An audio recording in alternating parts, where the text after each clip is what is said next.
오늘은 초대교회 강좌 5번째 시간으로 기독론 논쟁에 대해서 함께 생각해 보려고 합니다.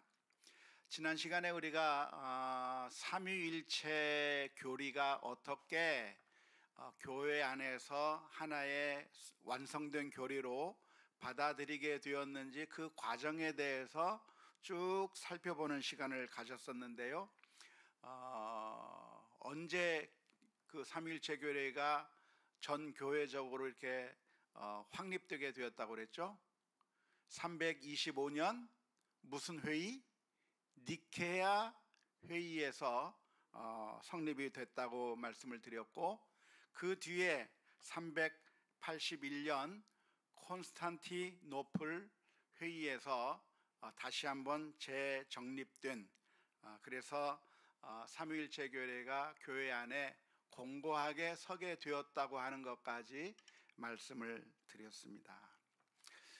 원래는 하나님은 한 분 하나님으로 구약시대 때 그렇게 철석같이 믿어왔었는데, 그런데 갑자기 예수님이 등장한 것이고 성령 하나님을 또 보내어 주시고, 그래서 이 세 성부, 성자, 성령 삼위가 세 분이 어떻게 한 하나님일 수 있고, 한 하나님이면서 어떻게 세 분으로 각각 독립된 세 분으로 존재할 수 있는가에 대해서 쉽게 이해할 수 없었던 것을 많은 논쟁을 통해서 이런 325년 니케아 회의, 381년 콘스탄티노플 회의를 통해서 정립하게 되었다고 말씀을 드렸습니다.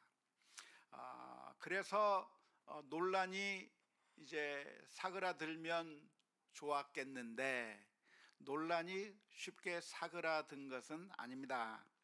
여전히 그런 교회적으로 결정을 내렸다고 할지라도 계속해서 사람들의 마음 가운데 하나님을 이해하는 것이 쉽지가 않아요. 우리의 정말 한정적인 머리로 정말 영원하시고 무한하시고 능력이 많으신 그 하나님의 오묘한 존재 자체를 우리의 머리로 이해한다는 것 자체가 어렵기 때문에, 그래서 계속적으로 논란이 되는 것이죠. 특별히 어느 분야에서 이해하기가 더 어려웠었냐면 예수님을 이해하는 데 있어서 더 어려움을 많이 겪은 겁니다. 예수님이 한 분이신 그 예수님이 하나님이에요, 사람이에요? 예? 예수님이 사람입니까? 하나님입니까? 예, 삼위일체라고 했으니까 하나님이신 거예요. 예수님이 하나님이신 겁니다.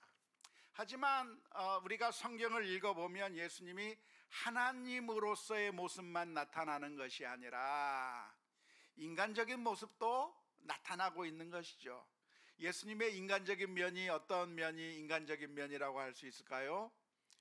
배가 고프면 시장하시고, 피곤하시면 주무셔야 했고 등등, 또 어린 아이 시절서부터 성장하셔야 됐고, 또 슬픈 일을 보면 눈물을 흘리셔야만 했고, 또 겟세마네 동산에서 피땀을 흘리면서 기도를 하셔야만 했었던 것, 또 죽음의 고통을 그대로 당하시며 실제로 죽으셔야 했던 것 등등, 이 모든 것들은 예수님이 인간임을 보여주는 그런 모습이라고 할 수가 있겠는데, 따라서 사람들은 예수님이 과연 하나님이신가 인간인가 라고 하는 그 문제, 예수님이 하나님이시면서 동시에 인간이라고 한다면 도대체 어떻게 한 존재 안에 신성과 인성이 공존할 수 있겠는가?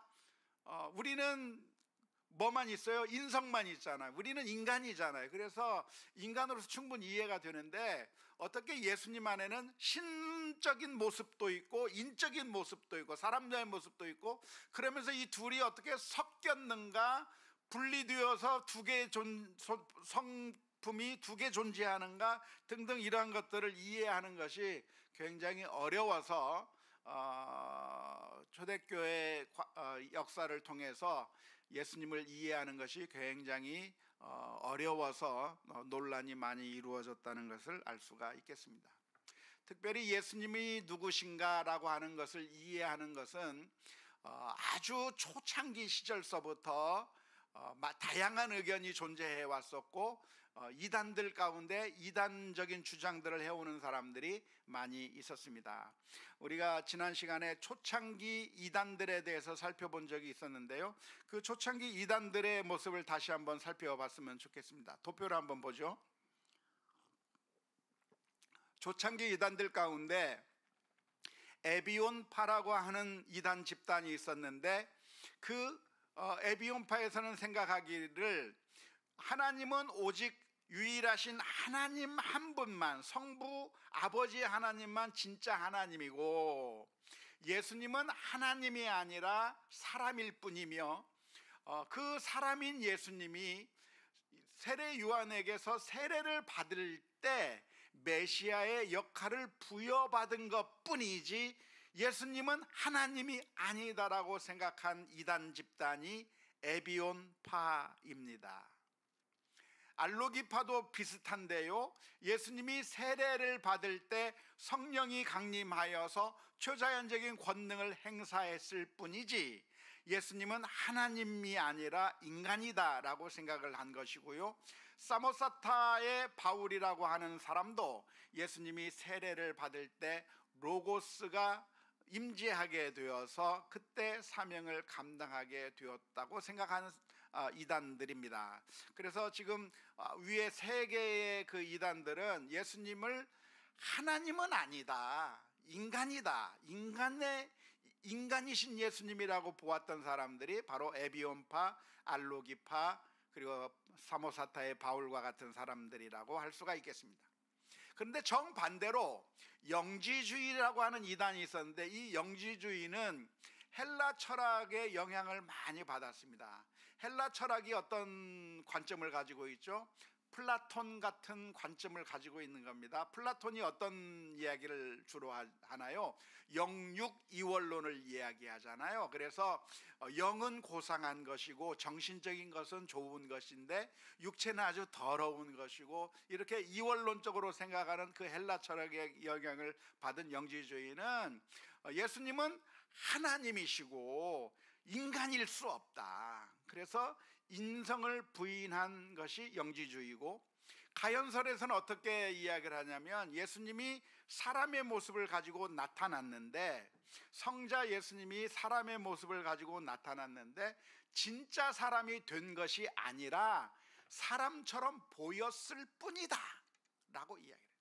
사람처럼 보였을 뿐이지 실제 사람은 아니었고 하나님이셨다 라고 생각한 것이 가현설, 가짜로 나타났을 뿐이라고 하는 이론입니다.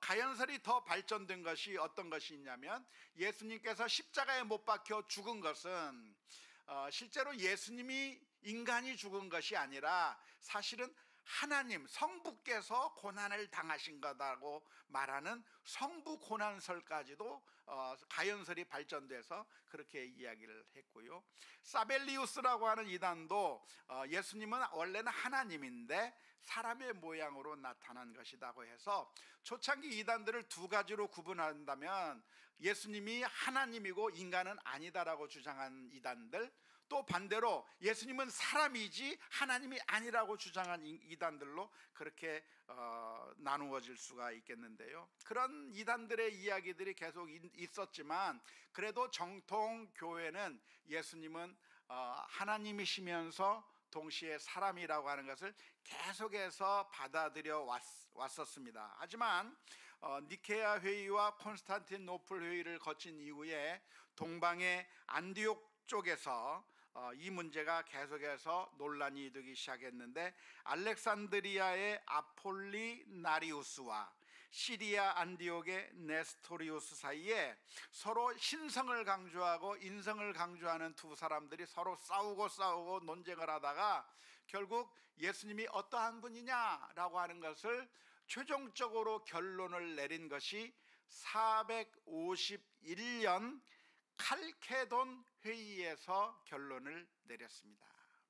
칼케돈이라고 발음해도 되고 칼세돈이라고 발음을 해도 되고, 그런데 아무튼 이 칼케돈이라고 하는 회의에서 451년에 양쪽 입장을 중재해 가지고, 그래서 지금 현재 우리가 받아들이고 있는 예수님에 대한 고백을 만들어낸 것이 칼케돈 신조라고 하는 것입니다. 칼케돈 신조가 어떻게 되어 있는지 한번 보겠습니다. 글씨가 보입니까? 네, 한번 읽어보겠습니다. 제가 읽어볼게요. 우리는 거룩한 교부들을 따라 모두가 일치하여 하나님의 아들이시고 우리 주님이신 동일하신 한 분 예수 그리스도를 가르쳐 고백하게 한다. 그는 신성과 인성에 있어서 동일하게 완전한 분이시며 참 하나님이시며 이성적인 영혼과 육체를 가지신 참 사람이시다. 신성을 따라서는 아버지와 동일 본질이시고 인성을 따라서는 우리와 동일 본질이시며 모든 면에 있어서 우리와 같으시나 죄는 없으시다.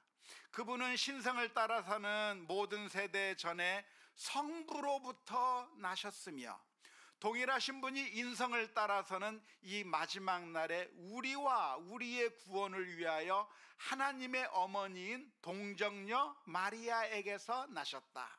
한 분이시요 동일하신 그리스도이시요 아들이시며 주님이시요 독생하신 자는 양성에 있어서 혼돈되지 않고 변하지 않고 나누어지지 않고 분리되지 않음을 인정받으며 성품의 구별이 연합으로 인해 결코 없어지지 아니하고 오히려 각 성품의 특성이 보존되고 하나의 인격과 하나의 실제로 작용한다. 그는 두 인격으로 갈라지거나 나누어지지 않고 한 분이시고 동일하신 아들이시고 하나님의 말씀이시며 독생하신 주 예수 그리스도이시다. 이는 선지자들이 그에 관하여 처음부터 선언했고 주 예수 그리스도가 친히 우리들에게 가르쳤으며 거룩한 교부들이 우리들에게 전하여 준 대로이다 라고 하는 합의문을 작성하게 된 것이죠. 칼케돈 신조의 내용을 한번 쭉 읽어드렸는데 여기서 말하고 있는 핵심적인 내용이 뭡니까? 예수님은 참 하나님이시면서 동시에 참된 사람이다.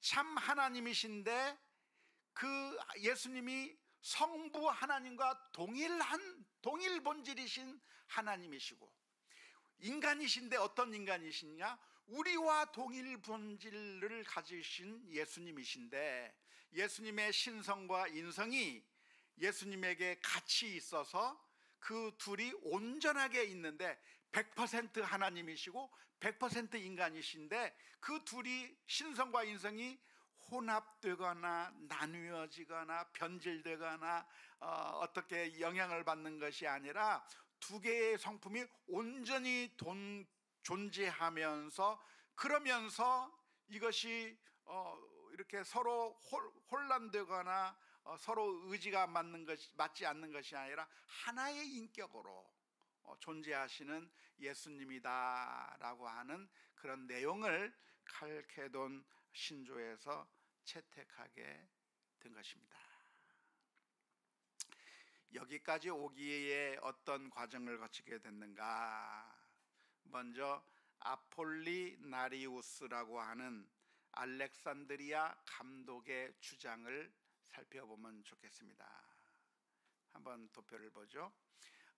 칼케돈 신조 전에 아폴리나리우스라고 하는 알렉산드리아, 지금의 이집트 카이로 근처에 있는 교회의 감독인 아폴리나리우스는 그리스도는 완전한 하나님이며 완전한 사람이라면 두 개의 본성을 가지게 되는 것이고 결국 한 분이 아니라 두 분이 되는 것이다 라고 주장하면서 완전한 본질과 유한한 본질이 한 존재에 공존할 수 없는 것이기에 그리스도는 마리아에게서 인간적 본능을 지닌 육신을 받은 것이 아니라 하늘에서 신성을 가지고 오셨고, 마리아에게서 태어났지만 마리아에게서 인성을 받은 것이 아니라 그냥 마리아는 통로였을 뿐, 예수님은 로고스 그대로 신성만 가지고 온 것이지, 그리스도는 의형상 사람이지만 사실은 로고스라라고 예수님의 인성을 부인하고 오로지 신성만 가지고 있는 분이라고 주장했다가 381년 콘스탄티노플에서 이단으로 정죄를 받게 된 사람입니다. 이 사람과의 반대편에 있었던 사람이 안디옥파의 네스토리우스라고 할 수가 있겠는데요, 안디옥파는 정반대로 주장했습니다. 하나님께서 성전에 계시듯 로고스가 그리스도 안에 계신 것이며, 로고스가 인간으로 변형된 것이 아니라 신성을 간직한 채 인간의 형체를 입은 것이고, 신성과 인성이 독립적인데 활동과 목적에서는 연합되는 것이고, 그리스도는 진정한 인간이었다고 주장을 했고, 그래서 이 아폴리나리우스와 네스토리우스와 이 두 학파가 서로 싸우면서 네가 옳다 내가 옳다 하다가 싸우다가 결국에는 칼케돈 회의까지 가게 된 것이죠. 5세기 초에, 그러니까 400년대 초반이겠죠, 네스토리우스 5세기 초에 어떤 일들이 있었는지 또 한번 그 다음 것을 한번 보여주세요. 네스토리우스라고 하는 사람은 안디옥파에 해당하는데, 이 안디옥 장로 출신인 네스토리우스가 콘스탄티노플의 감독이 된 겁니다. 그래서 네스토리우스가 콘스탄티노플 교회에서 목회를 하려고 딱 봤더니 교회 안에 두 가지 주장이 서로 싸우고 있는 것을 봤어요. 그런데 어떤 주장이 서로 싸웠느냐, 마리아가 누구냐, 마리아를 무엇이라고 불러야 되느냐 문제를 가지고 교회 안에서 막 서로 싸우고 있는 겁니다. 어떤 사람은 뭐라고 이야기하냐면, 마리아는 테오토코스다, 다시 말하자면 하나님의 어머니인 마리아이다 라고 주장하는 사람이 있는가 하면, 또 다른 사람들은 마리아는 안트로포토코스다, 즉 사람의 어머니다라고 주장을 해서 하나님의 어머니파와 사람의 어머니파가 서로 막 싸우고 있는 겁니다. 그때 이 네스토리우스라고 하는 목사님이 이 두 파를 어떻게 하면 중재할 수 있을까라고 생각하다가 뭐라고 대답을 했냐면, 마리아는 그리스도의 어머니다 라고 이야기를 했어요. 크리스토토커스라고 이야기를 해서 두 파를 중재하려고 했지만, 그러나 당시 분위기는 하나님의 어머니라고 주장하는 사람들이 훨씬 더 많았기 때문에, 그래서 계속 논란이 이어지고 있었던 겁니다. 특별히 알렉산드리아파에서는 마리아의 위상을 손상시키고 그리스도의 신성을 부인한다고 하면서 이 네스토리우스를 비난하기 시작했는데요, 그런 과정 가운데 시릴이라고 하는 그 목사가, 감독이 황제에게 고발당하는 일이 있었습니다. 그러니까 황제가 교회의 신앙 문제로 고발을 당하니까 이 시릴이라고 하는 사람을 어떻게 처리할까 하다가 네스토리우스 감독에게 시릴의 문제를 해결하라고 보냈어요. 그랬더니 네스토리우스가 시릴을 이렇게 조사하면서 시릴에 대한 고발은 사실 무근입니다, 그러면서 아무 문제가 안 됩니다 하면서 시릴을 옹호해 줬어요. 그러니까 시릴이 네스토리우스에게 고맙다고 해야 되겠죠. 근데 고맙다고 한 것이 아니라 시릴은 기분이 되게 나빴어요. 왜? 같은 감독인데 이 사람이 나를 재판한단 말이에요. 그러니까 그 재판을 내가 피고로서 받는 것이 굉장히 기분이 나빠가지고 시릴이 네스토리우스를 비난하기 시작하면서 네스토리오스가 주장한 크리스토토코스라고 하는 주장을 비난하기 시작하면서 서로 막 싸우기 시작한 겁니다. 그러면서 나중에 에베소 회의가 열려서 네스토리오스를 정죄하고 또 그 이후에 또 시리를 파문하고 하는 그런 밀고 당기는 일들이 많이 왔다 갔다 하다가 결국에 433년에 통합신조를 작성하게 되는 것이죠. 그런데 에베소 회의를 할 때 어떤 일이 있었느냐면, 자, 이제 황제가 에베소 회의를 한다고 모았어요. 에베소 회의를 한다고 모으니까 모든 감독들이 다 에베소로 모이기 시작한 겁니다. 그런데 누가 먼저 도착했는가? 시리를 지지하는 파가 먼저 싹 도착한 겁니다. 그러니까 시릴파들이 모여가지고 네스토리오스는 나쁜 놈이다 하면서 이단이다 하면서 정죄해버렸어요. 근데 나중에 네스토리오스를 지지하는 사람들이 나중에 와가지고 이번에는 알렉산드리파의 그 시리를 정죄해버렸어요. 그래서 서로 정죄하면서 그렇게 하자 나중에 이제 문제가 생겨서 결국에 황제가 칼케돈으로 사람들을 모아가지고 결국 모든 것들을 다 중재하면서 결국 이 칼케돈 신조를 정립하게 된 것이죠. 통합 신조도 작성하게 된 것입니다. 그 통합 신조는 무엇이냐? 예수님은 완전한 하나님이면서 완전한 인간이고 성부와 동일 본질이면서 우리와 동일 본질이다 라고 하는 것을 서로 이렇게 해가지고 기독론이 오늘날 우리가 받아들이는 그런 기독론으로 정립하게 되는 역사적 과정을 거치게 된 것이죠. 아무튼 이 과정 가운데서 계속 싸움이 있었는데요, 그렇게 통합신조를 작성하고 난 이후에도 계속해서 교회 내에서 이 문제 가지고 혼란이 계속되었습니다. 그 다음 장면 한번 봤으면 좋겠는데요, 칼케돈 회의가 지난 이후에 유티케스라고 하는 사람은 콘스탄티노플의 수도 원장이었는데 그리스도는 성리신 이후로 하나의 신성만을 가지셨고 우리와 인성이 다르다고 주장한 사람입니다. 그래서 인성을 부인하니까 결국 448년에 정죄를 당하게 된 것이죠. 그런데 정죄를 당해서 이제 가만히 있는 것이 아니라 그 이후에 디오스코루스라고 하는 사람이 나타나서 유티케스와 같이 합작을 벌이면서 콘스탄티노플 감독이었던 플라비아누스를 공격하기 시작합니다. 황제를 끌어들여서 결국에는 에베소 회의에서 단성론을 확인, 예수님이 하나의 신성만을 가졌다라고 하는 것을 확인하고 플라비아누스를 정죄시켜 버린 것이죠. 그래가지고 예수님이 두 개의 본성을 가진 것이, 신성과 인성을 가지고 있는 것이 아니라 신성만 가지고 있다, 인간은 아니다 라고 하는 그 주장을 폈던 사람들이 승리를 하게 돼버린 거죠.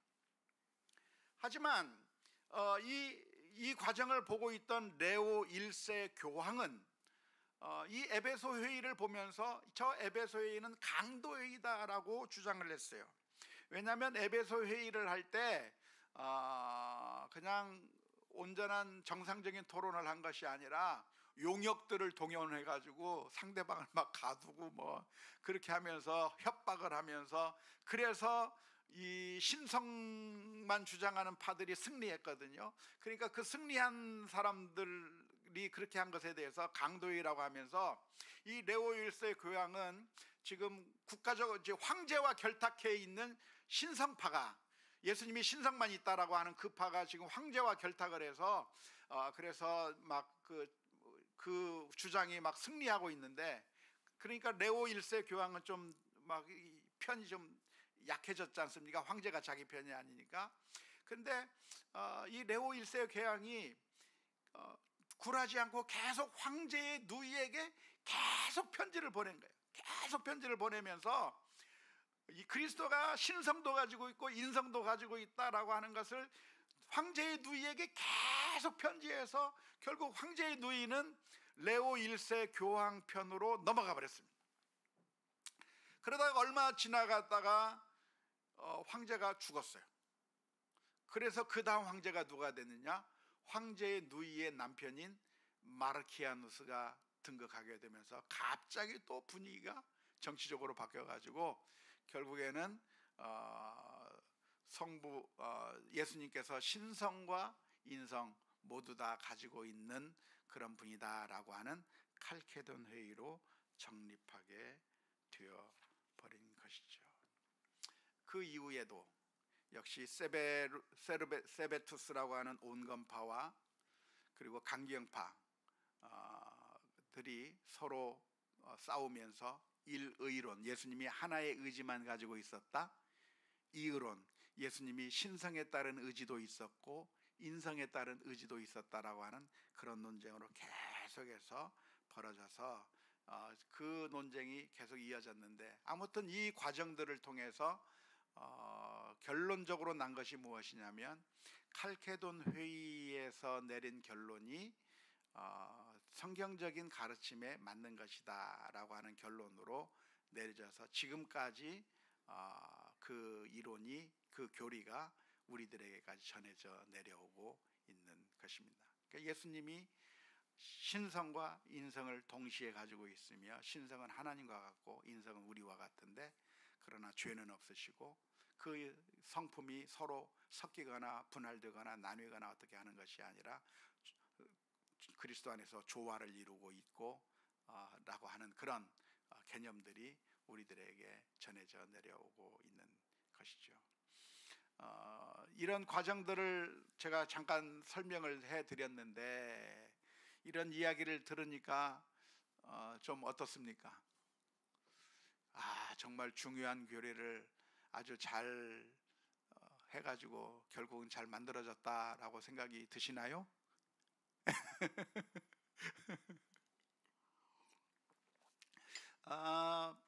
결과적으로는 바른 교리가 세워지도록 만들어진 것 같기는 해요. 지난번 삼위일체 논쟁에 있어서도 서로 막 다투고 싸우면서 결국에는 하나님의 오묘하신 섭리 때문에, 그리고 사람들을 어떤 방식으로든 사용해서 삼위일체 교리가 잘 정립되게 한 것처럼 기독론 논쟁도 이런저런 여러 가지 사건들이 있었지만 결국 그 모든 과정들을 통해서 성경적이고 바른 예수님 안에 신성과 인성이 동시에 다 있다고 하는 그 결론이 내려진 것만은 사실인 것 같아요. 하지만 우리가 좀 안타깝게 생각하는 것이 무엇이냐면 결국은 이게 하나의 정치적인 싸움이 교리 논쟁으로 비화했던 것이라고 하는 것을 부인할 수가 없을 것 같아요. 당시에 있던 교회가 사실은 초대교회가 박해받는 시절에는 이런 논쟁들이 사실은 거의 없었습니다. 그냥 생존하는 것이 문제였고 믿음을 지키는 것이 문제였기 때문에 그랬는데, 어느 날 갑자기 콘스탄티누스 황제가 교회를 승인해주고 기독교를 승인해주고, 그리고 완전히 로마 나라가 기독교 국가로 변하게 되면서 공직에 나가는 것도 세례를 받은 사람들만이, 교회에서 인정받은 사람들만이 공직에 나가고, 또 교회의 어떤 감독이 되거나 이런 것들이 하나의 특권이 되고 이권이 되어버려서 결국에는 서로가 교회의 주도권을 누가 잡느냐, 그런 걸 가지고 교권적인 그런 싸움의 일환으로 교리 논쟁이 이루어졌다고 하는 것을 우리가 부인할 수 없을 것 같아요. 안타깝게도 이러한 그 과거의 역사가 지금도 여전히 반복되는 경우가 많습니다. 그래서 교회가 하나의 어떤 그 이권이 되고 특권이 되고 하나의 권력이 되기 시작하면은 교리라고 하는 논쟁으로 위장하고 있지만, 그러나 결국은 사실은 그 밑에 이권을 가지고 그것을 차지하려고 하는 자들의 싸움이 되는 경우들이 많이 있어서 사실은 우리가 잘 분별할 필요가 있겠다 생각이 듭니다. 아무튼 안타까운 일이고 싸움이었지만, 그러나 교회의 논쟁이 항상 부정적인 것만은 아니고 결국 이런 과정들을 통해서 무엇이 바른 신앙적인 관점이고 무엇이 옳지 않은 관점인가에 대해서 어느 정도 결론이 맺어져서 우리에게까지 온 것이라고 할 수가 있겠는데요.